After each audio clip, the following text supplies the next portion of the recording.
Beraz, turistentzat ez bada beharrezkoa, turismoarentzat ez bada beharrezkoa, eta merkatari txikiek ez badute nahi, eta ez dira afektatuak, zertarako dator lege aldaketa hau? Guk uste dut, erantzuna oso simplea dela. Dator, merkatal superfizie handien onuratu. Hau da, ordutegien liberalizazioa atzeko atetik inposatzeko.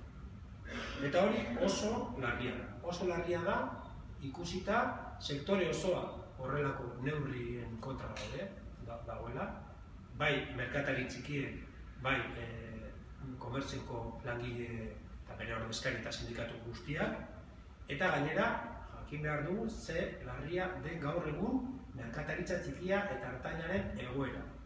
Askotan, esaten dugu, hau egiten bada gertatuko da ez dakit zer.